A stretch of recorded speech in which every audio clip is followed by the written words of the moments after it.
മോനെ, ഇന്നേ അമ്മ മോന് ഒരു പുതിയ കഥ പറഞ്ഞു തരാൻ കേട്ടോടാ. കഥയുടെ പേര് മമ്മിയും മോളും. പിന്നെ യൂട്യൂബിലെ അമ്മ അങ്ങനെ എല്ലാം ഒന്നും പച്ചയ്ക്ക് പറയത്തില്ലടാ. അതുകൊണ്ടേ മോനെ ടെലഗ്രാം ഗ്രൂപ്പിലൊന്ന് ജോയിൻ ചെയ്തേക്കണേ. അതിൻ്റെ ലിങ്ക് അമ്മ കമൻറ്റ് ബോക്സിൽ ഇട്ടിട്ടുണ്ട്. മോൻ വേഗം പോയി അതിൽ ജോയിൻ ചെയ്തോ. അപ്പം അമ്മ തുടങ്ങാം. എൻ്റെ പേര് നിരഞ്ജന, വീട് കോട്ടയം. ഞാൻ ബാംഗ്ലൂരിൽ നഴ്സിംഗ് പഠിക്കുകയാണ്. എൻ്റെ വീട്ടിൽ അച്ഛൻ, അമ്മ, 2 ഏട്ടന്മാർ, ചേച്ചിയും ഞാനും അടങ്ങുന്ന എല്ലാവരുമുണ്ട്. ചേച്ചിയുടെ കല്യാണം കഴിഞ്ഞു. 2 ഏട്ടന്മാരും കല്യാണം കഴിച്ച് കുട്ടികളൊക്കെയായി. എല്ലാവരും വീട്ടിൽ തന്നെ, വയലിനോട് ചേർന്ന് ആ ഓടുമേഞ്ഞ പഴയ വീട്ടിൽ. അച്ഛന് കൃഷിയാണ് ജോലി. വീട്ടിൽ 1-2 പശുക്കളുമുണ്ട്. ആദ്യമൊക്കെ വീട്ടിൽ വളരെ ദാരിദ്ര്യത്തിലായിരുന്നു.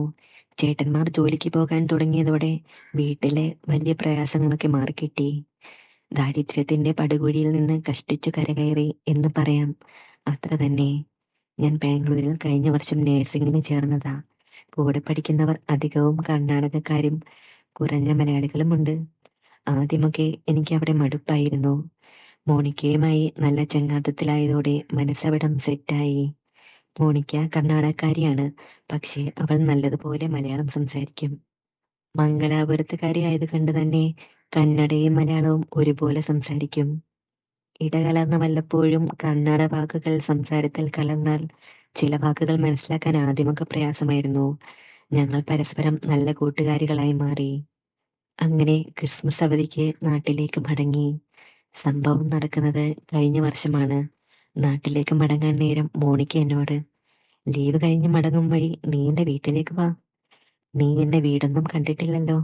വീട്ടിൽ അമ്മയൊക്കെ പരിചയപ്പെട്ട് നമുക്ക് ഒരുമിച്ച് ഇങ്ങോട്ട് തിരിക്കാം. അത് ശരിയാണെന്ന് എനിക്കും തോന്നി.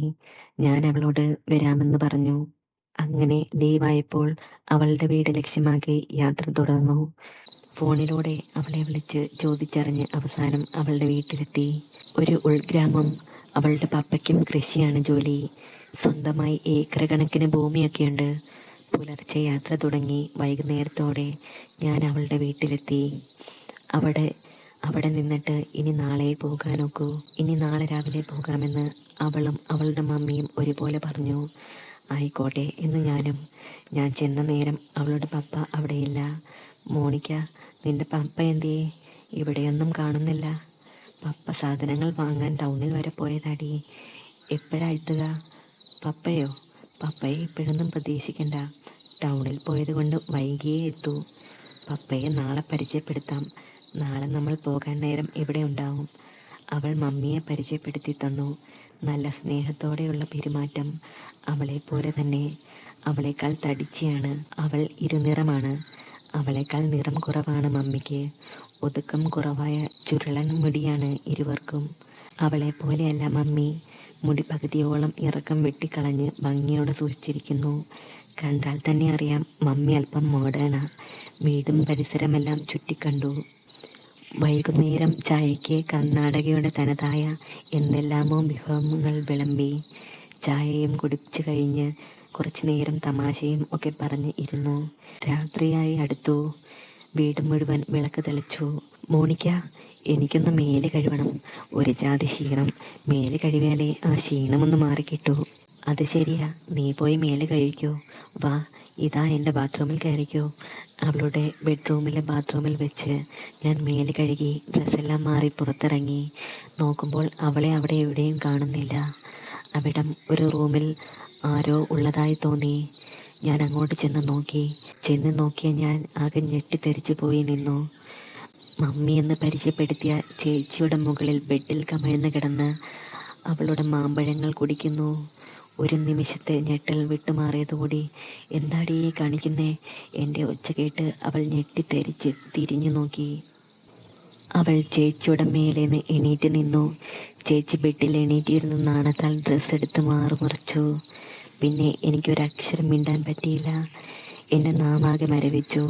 ഞാൻ ധൃതിയിൽ തിരിഞ്ഞു നടന്നു. ഞാൻ വേഗം തന്നെ ഡ്രസ്സെല്ലാം പാക്ക് ചെയ്ത് പോകാനുള്ള പുറപ്പാടിലാണ് നടന്നു നീങ്ങിയത്. മോണിക്ക എന്നെ പിന്തുടർന്ന് ഡ്രസ്സ് പാക്ക് ചെയ്യുന്ന എന്നെ തടഞ്ഞു. നീ പോകുകയാണോ? നിന്നെ ഞാൻ വിടില്ല.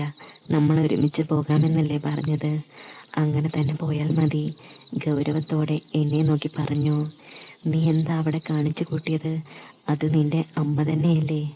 അതേടി, അതിനെന്താ ഇപ്പോൾ? പിന്നെ ഞാൻ കണ്ടതൊക്കെ. അത് നീ കാര്യമാക്കണ്ട, അതിവിടം പതിവുള്ളതാ. നീങ്ങി വാ. അമ്മയെയും എന്നെയും ആ കോലത്തിൽ ഒരു നോക്ക് കണ്ടതല്ലേ ഉള്ളൂ. നീ അപ്പോഴേക്കും വാ, അമ്മയുടെ അടുത്തേക്ക് പോകാം. അമ്മ നിന്നെയും കാത്ത് നിൽപ്പുണ്ടാവും. അവൾ എൻ്റെ കൈ പിടിച്ച് വലിച്ച് നടന്ന് നീങ്ങി. ഡൈനിങ് ഹാളിൽ വെച്ച് ഞാൻ കുതറി മാറാൻ ശ്രമിച്ചു. അവൾ പിടിവിടുന്നതേയില്ല. ഞങ്ങളുടെ ശബ്ദം കേട്ട് അമ്മ എണീറ്റ് വന്ന് എൻ്റെ മറ്റേ കൈയും പിടിച്ച് രണ്ടുപേരും കൂടി വലിച്ച് എന്നെ ബെഡ്റൂമിൽ കയറ്റി ബെഡിലോട്ട് തള്ളിവിട്ടു. ഞാൻ മലർന്നങ്ങ് വീണു. മോനെ, ഇതിൻ്റെ ബാക്കി കഥയെ അമ്മ നാളെ പറയാൻ കേട്ടോ. മോനെ, പിന്നെ മോനെല്ലാം പച്ചയ്ക്ക് എല്ലാം ചൂടനായിട്ട് കേൾക്കണമെങ്കിലേ മോനെ ടെലഗ്രാം ഗ്രൂപ്പിൽ വേഗം ഒന്ന് ജോയിൻ ചെയ്ത് തരണ കുട്ടാ. ചക്കര ഉമ്മ.